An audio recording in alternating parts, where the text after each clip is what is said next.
Assalamualaikum warahmatullahi wabarakatuh. Selamat datang di podcast horor gelap gulita, tempat di mana kegelapan memeluk ketakutanmu dan setiap bayangan berbisikan cerita yang belum pernah terungkap. Malam ini kita akan menyusuri kisah yang mampu membuat bulu kudukmu berdiri dan jantungmu berdebar tak karuan. Judul kita kali ini adalah Minasi si Kembang Desa, karya Mas Kalong. Bagi yang ingin baca langsung ceritanya, saya lampirkan linknya di kolom deskripsi ya. Oke, langsung saja tanpa berlama-lama. Pasang headset kalian, tutup pintu, matikan lampu, dan mari kita mulai.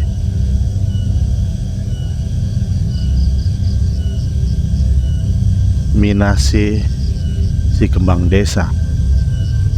Berparas ayu, senyum manis, tinggi semampai, serta rambut yang lebat lurus panjang menjuntai indah, menambah sempurna gadis cantik kembang desa itu. Minasi biasa dipanggil Mina, panggilan sayang yang diberikan oleh almarhum ayahnya. Mina berusia 22 tahun, berasal dari desa yang cukup terpencil jauh dari kota. Mina gadis cantik yang begitu ramah, rajin, serta menghormati orang sehingga banyak ibu-ibu di desa menginginkan Mina menjadi menantu mereka. Keseharian Mina selalu membantu ibu yang bekerja menjadi buruh tani milik seorang juragan tanah di desa itu.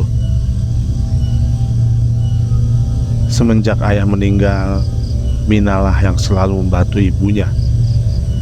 Mina memiliki seorang kakak yang bernama Seno, sedangkan adiknya bernama Siti.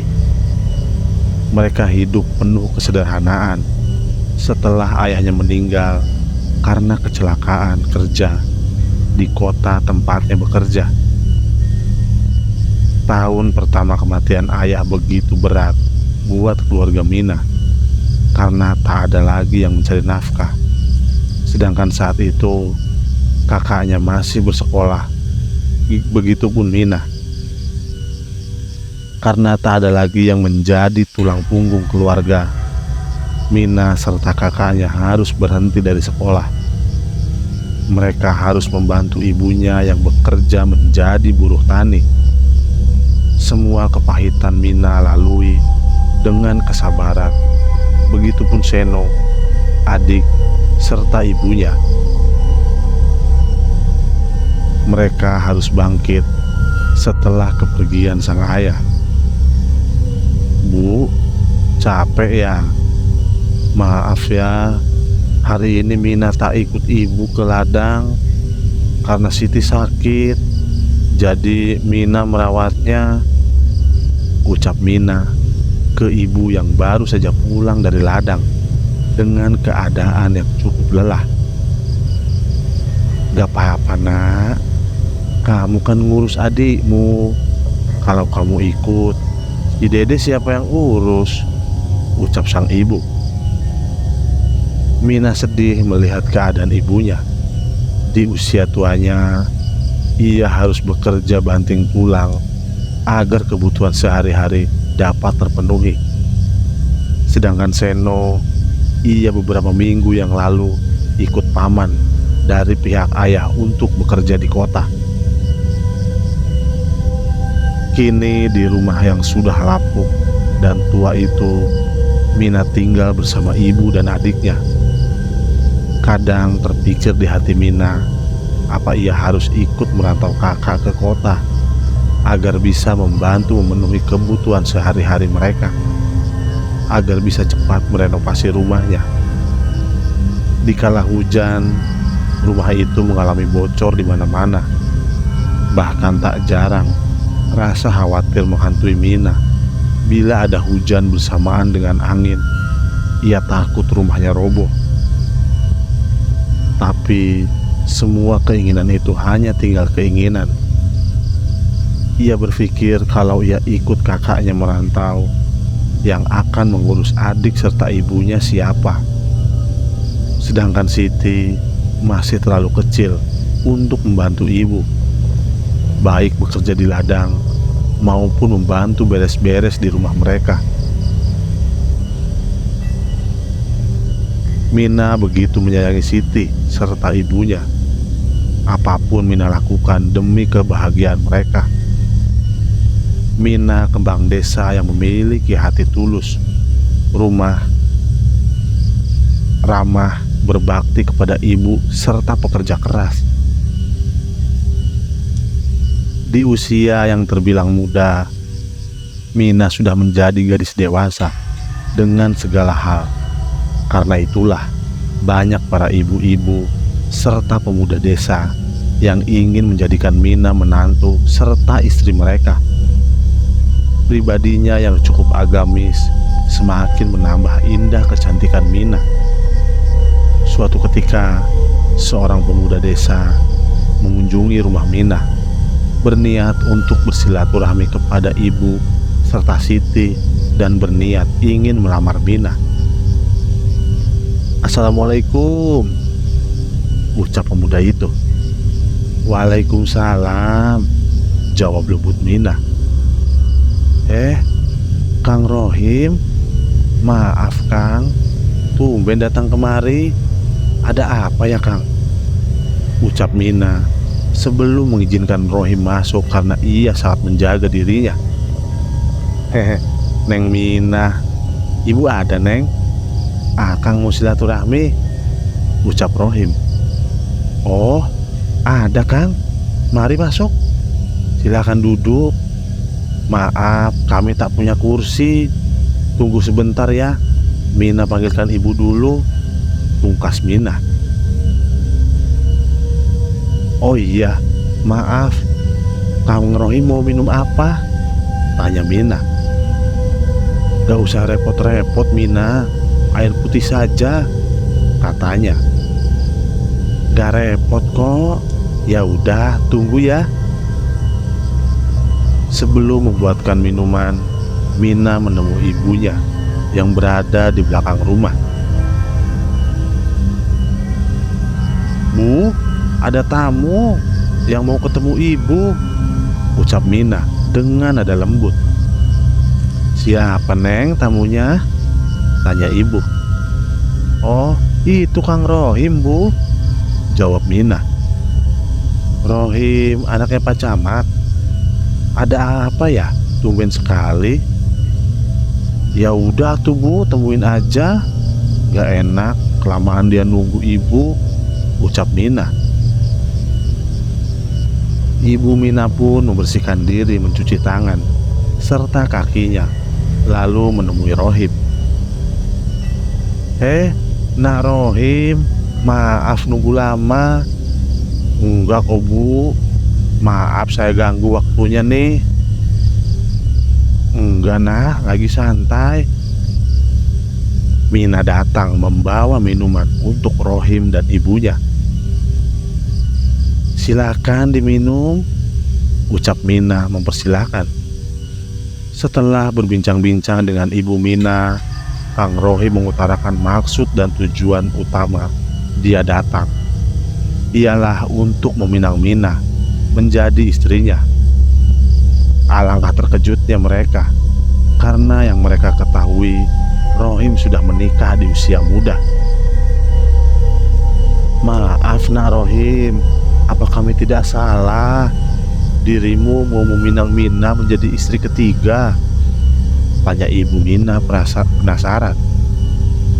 "Iya Bu, saya ingin meminang Mina menjadi istri ketiga saya karena dua istri saya saat ini sedang mengalami sakit yang cukup parah," ucap Rohim menjelaskan. "Lalu kenapa malah menikah lagi? Bukan seharusnya nak Rohim merawat dan mengurus mereka?"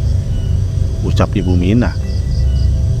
"Aku sudah lelah merawat mereka berdua Bu," katanya. "Maaf Kang Rohim, Mina belum mau menikah. karena Mina harus mengurus ibu dan adik Mina, ucap Mina memotong pembicaraan. Aku bisa membiayai kehidupan kalian, bahkan aku rela menceraikan kedua istriku agar kau bisa jadi istri satu-satunya untukku, ucap Rohim. Tidak mas, jangan, aku benar-benar belum siap menikah, ucap Mina sambil beranjak dari duduknya. Aku dari dulu begitu mencintaimu Mina. Aku menikahi mereka atas perjodohan kedua orang tuaku. Mina, tolong terima lamaranku, ucap Rohim sedikit memohon. Sekali lagi maaf Kang, Mina gak bisa. Baiklah kalau begitu, aku pamit pulang. Tapi ingat, sampai kau mati pun kau akan sengsara. Dengarkan ucapanku ini baik-baik, ucap Kang Rohim dengan amarah. Ia benci penolakan.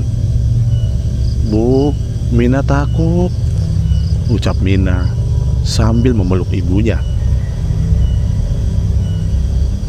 Tenang Mina, insya Allah gak apa-apa.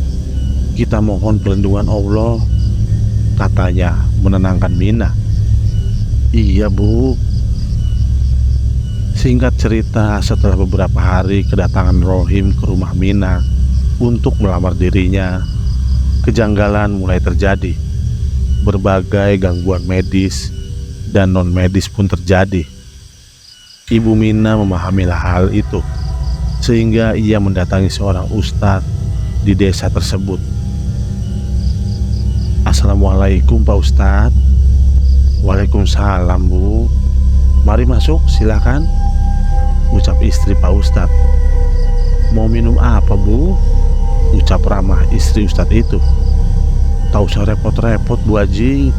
Saya hanya ingin ketemu dengan Pak Haji. Ada tidak ya? Oh ada. Baru selesai sholat duha. Sebentar ya, saya panggilkan.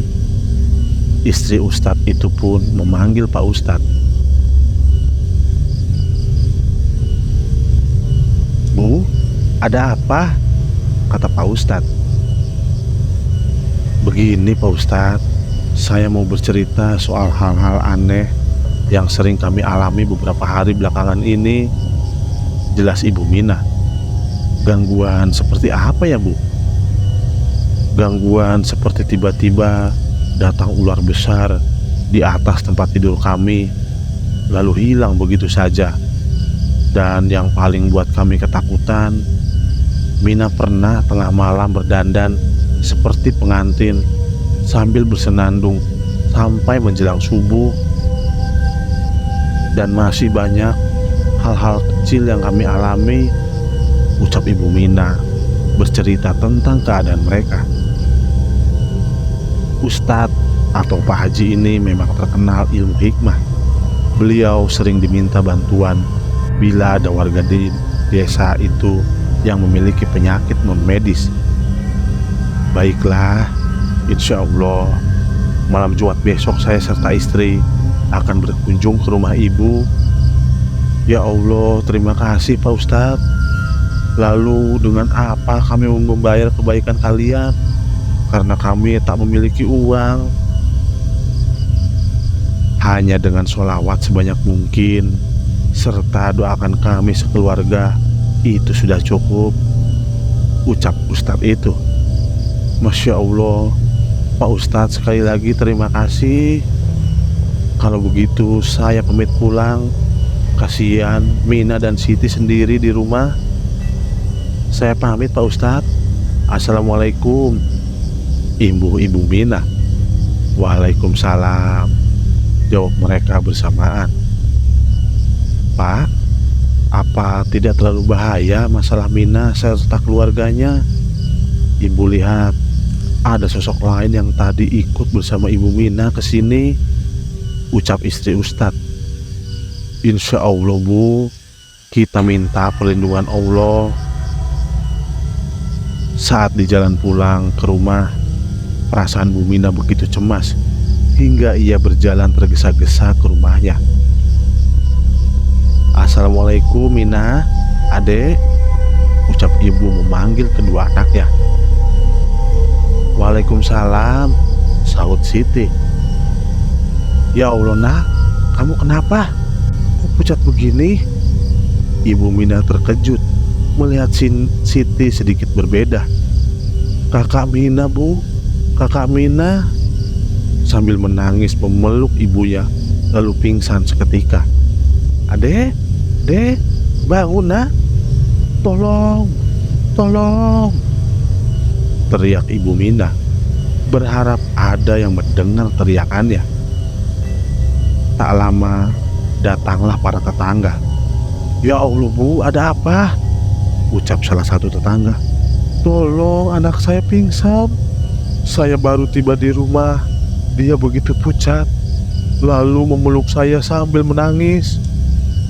"Ya udah ayo, sekarang kita gotong, taruh di kamar." Beberapa warga membantu memindahkan Siti ke dalam kamar. Sambil terus menunggu dan memberikan minyak angin ke Siti, ibu terus menangis. "Bu, emang Mina kemana? Kan biasanya Mina yang menjaga Siti," kata salah satu tetangga. "Ya Allah iya, aku baru ingat. Tadi saat Siti pingsan dia berkata, 'Bu kakak, bu kakak.' Begitu lalu sampai saat ini aku belum melihat Mina," ucap ibu menjelaskan. "Ayo kita cari Mina, mungkin dia pergi ke warung atau kemana gitu," ucap salah satu tetangga. "Ya udah, yang lain mencari Mina, sebagian di sini tunggu Bu Mina sambil menyadarkan Siti, biar kita tahu kemana perginya Mina." Semua warga dengan kompak mencari keberadaan Mina hingga luar desa. Namun nihil, sampai hari kedua Mina tak ditemukan. Bahkan Ustadz atau Pak Haji pun tak dapat mengetahui keberadaan Mina dengan kemampuan ilmu hikmah yang beliau miliki. Akhirnya pihak RW melaporkan kehilangan Mina ke polisi dan dinyatakan Mina orang hilang. Siti yang diharapkan sebagai saksi kunci setelah sadar hanya terdiam dengan tatapan kosong, seolah ruhnya tak berada di dalam tubuhnya. Setiap kali ditanya kemana Mina, Siti hanya memandangi yang bertanya dengan tatapan kosong serta senyum yang menakutkan. Berbagai cara sudah mereka lakukan, namun sampai hari ketujuh Mina tak juga ditemukan. Ibunya sampai jatuh sakit karena mengalami keadaan ini. Seno setelah diberi kabar kalau Mina hilang, langsung kembali ke desa dan berusaha dengan sekuat tenaga mencari Mina, juga mengobati Siti, adik bungsunya. Tepat malam ke-10 hilangnya Mina, ibu bermimpi bertemu dengan almarhum suami. Dalam mimpi itu suaminya berucap, "Assalamualaikum bu, ini bapak bu. Ibu harus kuat, tegar dan ikhlas apapun keadaannya, karena semua ini ujian Allah yang akan ada hikmah di baliknya. Mina ada di suatu tempat bapak tak bisa menjangkau, hanya doa ibu yang bisa menjangkaunya. Doakan Mina bu, bapak pamit." Begitu ucapan dari Korin suami melalui mimpi ke ibu Mina. Ibu Mina pun terbangun, menguatkan hati, lalu berwudu, melakukan sholat sunnah diakhiri dengan bacaan Yasin, lalu berdoa dengan setulus hati dan ikhlas agar Mina ketemu. Kehilangan Mina sudah berjalan 2 minggu. Warga serta polisi sudah menghentikan pencarian, hanya tinggal menunggu keajaiban Tuhan agar Mina bisa ditemukan dalam keadaan apapun. Begitupun dengan sang ibu yang dengan ikhlas menerima keadaan ini dan siap menerima apapun keadaan Mina, asalkan jasad atau Mina bisa kembali pulang. Bahkan sang ibu sudah menyiapkan sepetak tanah di belakang rumah untuk makam Mina. Di sisi lain, ada seorang anak bersama sang ibu dengan berjalan ingin mengunjungi sanak saudara di daerah yang lumayan jauh dari mereka tinggal menggunakan kendaraan bermotor. Sang ibu serta kedua anaknya itu melihat jalan alternatif yang diarahkan warga karena jalan utama ditutup, ada perbaikan jalan. Saat melintasi jalan, ada hawa yang menarik mereka. Namun sang ibu berusaha tak menghiraukan, terus berjalan ke tujuan utama mereka. Singkat cerita, mereka pun sampai di tujuan. Di sana, di rumah saudara, mereka bersilaturahmi hingga mereka lupa waktu dan sang anak tak ingin pulang. Ibu itu memutuskan anaknya menginap di tempat saudara mereka, sedangkan ibu harus pulang petang itu juga karena esok hari ada kewajiban yang harus dikerjakan. Setelah berpamitan kepada anak dan saudara, ibu pun bergegas untuk pulang.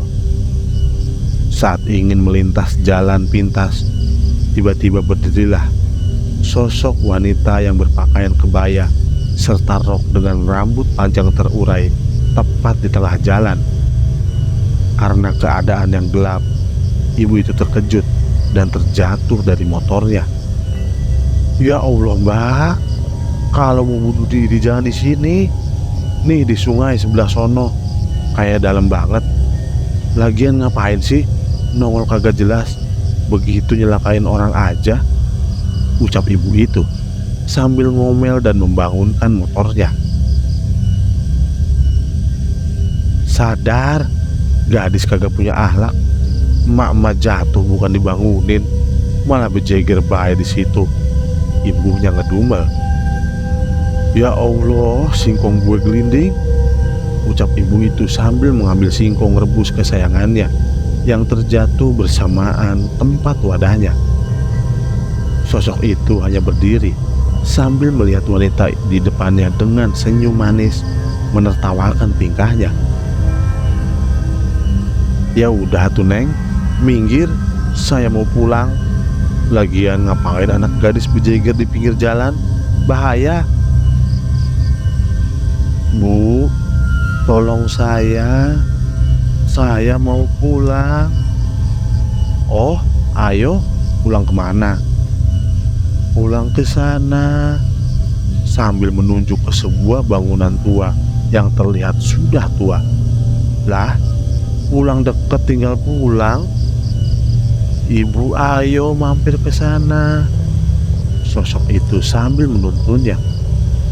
Saat terasa tangan dingin serta wajah pucatnya, barulah ibu itu menyadari suatu hal, kalau sosok ini bukanlah bangsanya atau Korin, seorang gadis. Ya Allah, jadi detektif lagi baik aja dah.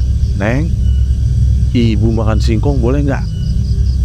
Nanti aja bu, di rumah saya ada minuman juga biar nggak seret, katanya dengan nada datar.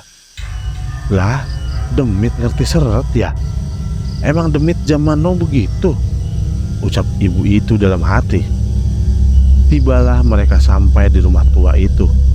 Namun saat pintu rumah itu dibuka, bukan tempat yang kumuh atau gelap, justru rumah yang begitu bagus dan tertata rapi. Ayo bu, masuk, ajaknya. Bismillahirrahmanirrahim. Assalamualaikum. Waalaikumsalam, sosok itu menjawab. Gini Deng, saya nggak mau basa-basi. Apa yang mau kamu sampaikan ke saya? Ada hal apa yang membuatmu belum lepas dari keadaanmu ini? Jelas ya. Sosok itu meneteskan air mata. Pegang tangan saya bu, biar ibu tahu seperti apa kejadiannya. Di rumah itu, ibu melihat ada laki-laki dan gadis itu masuk ke rumah ini. Gadis itu seperti dalam keadaan tak sadarkan diri dengan menggunakan pakaian seperti yang dia gunakan saat bertemu dengan ibu itu. Laki-laki itu meletakkan gadis itu di bangku yang berada di rumah ini. "Mina, kita sudah jadi suami istri. Sekarang kau milikku selamanya, sayang," sambil mengusap wajah cantik gadis itu. "Aku akan menjadikanmu abadi, Mina, agar tak ada orang yang memisahkan kita." Pemuda itu melakukan hal yang tak pantas. Setelah selesai dengan hal itu, laki-laki itu menggoreskan pergelangan tangan Mina dengan sebuah belati hingga menimbulkan luka cukup dalam serta darah segar yang mengalir. Karena rasa sakit itu, Mina tersadar dari pingsan. "Ya Allah, apa yang kau lakukan padaku, Kang?" Sambil menangis dengan keadaan terikat di sebuah bangku. "Ini caraku mencintaimu, Mina, sama halnya dengan istri-istriku yang lainnya." Sambil mendekati wajah Mina, mengusapnya dengan belati. "Tidak, Kang, ini salah. Aku mau pulang," rengek Mina. "Tidak, istriku, kau sudah kunikahi dan kubayar dengan harga mahal. Kakakmu Seno sendiri yang menjadi wali nikahmu," ucap pemuda itu sambil tertawa. "Gak mungkin abang melakukan itu padaku. Kamu pasti bohong, Kang." "Duit mengalahkan segalanya." Lalu dengan sadisnya, belati itu ditusukkan ke Mina hingga tertancap. "Ah, sakit, Kang, ampun," teriak Mina. "Ini belum seberapa, sayang. Sekarang giliran yang ini." Pemuda itu menghunuskan sebuah tusuk konde ke mata Mina, dan terakhir menusuk berkali-kali tusuk konde itu tepat di jantung Mina, hingga Mina meninggal seketika. Setelah Mina meninggal, jasadnya diletakkan di bagian tiang rumah yang berada persis di tengah-tengah ruangan rumah itu. Dengan keadaan darah segar yang terus mengalir terikat di antara tiang-tiang, jasad Mina ditinggal begitu saja. Pagi dan malam hari pemuda itu mendatangi jasad Mina, lalu mencium kening Mina dan menusukkan lagi tusuk konde di bagian tubuh Mina. "Sekarang kau tak sakit lagi. Biar akang tusuk lagi ke semua tubuh indahmu ini," ucap pemuda itu terkekeh. Karena jasad Mina mulai menimbulkan bau, pemuda itu melepaskan ikatan Mina dan mengubur Mina begitu saja di bagian tengah rumah itu. Keadaan kembali normal. Aku melihat sosok Mina menangis. "Tolong sempurnakan jasadku, Bu," rengek Mina. "Baik, tapi bantu aku mengungkapkan siapa pelakunya." "Pelaku sudah mati, Bu. Akulah yang menerornya. Dia mengalami kecelakaan hingga masuk ke jurang, terbakar bersama kendaraannya. Kini tinggal jasadku yang belum disempurnakan," ucap Mina. "Bismillahirrahmanirrahim. Aku bantu semampuku." Ibu itu pun kembali ke kendaraan. Di sana sudah ada beberapa orang yang mengelilingi kendaraannya. "Permisi, ini ada apa ya? Kenapa kalian mengelilingi motor saya?" "Oh, ibu pemilik motor ini. Kami kira ada terjadi pembegalan atau kecelakaan. Soalnya kami hanya melihat motor saja, sedangkan pemiliknya tak ada. Kami khawatir, Bu, karena di sini sering terjadi kecelakaan," imbuhnya. "Oh gitu, terima kasih ya. Maaf sebelumnya, saya mau tanya, apa di sekitar sini ada ustadz atau tokoh agama masyarakat yang dihormati?" ucap sang ibu kepada orang-orang itu. "Oh, ada Bu. Kalau ibu mau, mari saya antarkan," ucap salah satu orang itu yang nampak masih muda. "Baik, sekarang aja, karena sudah cukup malam, sudah jam 10. Ayo Bu, mari," ucap orang itu. Tak berapa lama sampailah di rumah Ustadz, tempat di mana Ibu Mina mengunjungi beberapa hari yang lalu sebelum Mina menghilang. "Assalamualaikum." Pak Ustadz yang kebetulan berada di depan rumah baru saja pulang dari masjid. "Waalaikumsalam. Loh, kamu ada apa kesini malam-malam?" ucap Pak Ustadz dengan orang yang mengantar sang ibu tadi. "Ini Pak Ustadz, saya mengantar ibu ini." "Assalamualaikum Pak Ustadz." Sambil membuka masker yang ibu itu pakai, sang Ustadz terkejut melihat sang ibu. "Waalaikumsalam. Masya Allah, adik kecilku ternyata. Apa kabarmu Teh? Ada apa nih? Kayak penting banget," tanya Ustadz itu. Si abang," sahutnya. "Ya udah, ayo masuk, ceritakan di dalam. Simpo juga ada belum tidur. Sono kangen-kangenan," ucap Ustadz itu menyuruh masuk.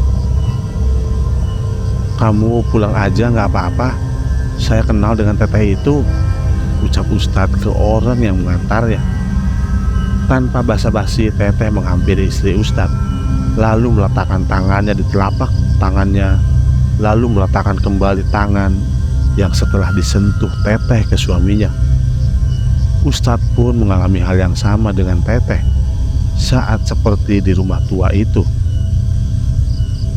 "Innalillahi wa inna ilaihi raji'un, Mina," ucap Ustadz setelah melihat dari ilmu hikmahnya. "Teh, terus gimana?" "Saya telepon Satria Bang. Dia udah OTW ke sini. Dia kan polisi, bakal bantu semua. Mina adalah gadis kembang desa yang hilang Teh. Kami semua mencari dengan cara apapun, tapi hasilnya nihil. Jasad Mina ditutupi oleh kekuatan yang cukup besar dan kejam Bang." "Oh begitu, pantas saja. Lagian jarak lokasi rumah Mina ke lokasi cukup jauh dan terpencil," ucap teteh. "Iya Teh." Singkat cerita, saat Satria bersama para anggota polisi lainnya sudah datang dan mendengarkan semua penjelasan dari teteh, kemudian ambulan datang dan segera mungkin jasad Mina dievakuasi, lalu dikembalikan ke rumah duka setelah dilakukan visum oleh polisi. Ibu Mina berusaha tegar menerima keadaan ini. Berbeda dengan Seno, abang Mina yang menyesali perbuatannya dan bertanggung jawab terlibat akan kematian Mina karena sudah menjual Mina ke Kang Rohim yang tak lain pembunuh Mina. Pemakaman Mina selesai. Malamnya dilakukan pengajian di rumah Mina. Dengan berurai air mata, Ibu Mina berkata saat ia melihat sosok Mina yang hadir dalam pengajian malam ketiga kepergiannya. "Mina, ibu ikhlas, ridho, serta lapang menerima kepergianmu Nak. Berbahagialah di alam sana," ucap Ibu Mina. Disaksikan para warga desa yang ikut menangis mendengar serta melihat Korin Mina. Korin Mina pun menghilang bersama senyum serta semerbak wangi melati yang begitu harum. Selamat jalan Minasih, si kembang desa. Semoga kau di tempat jannah Allah. Amin. Selesai.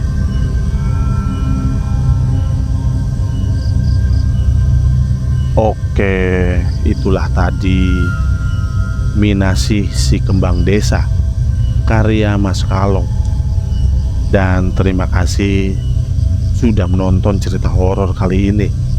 Jika Anda menikmati kisah ini, jangan lupa untuk like, share, dan subscribe agar Anda tidak ketinggalan cerita-cerita menyeramkan lainnya. Aktifkan juga lonceng notifikasinya supaya Anda menjadi yang pertama tahu ketika ada video baru. Jika Anda punya pengalaman horor atau cerita seram, tuliskan di kolom komentar di bawah. Sampai jumpa di cerita berikutnya. Dan ingat, hati-hati saat gelap tiba. Selamat malam.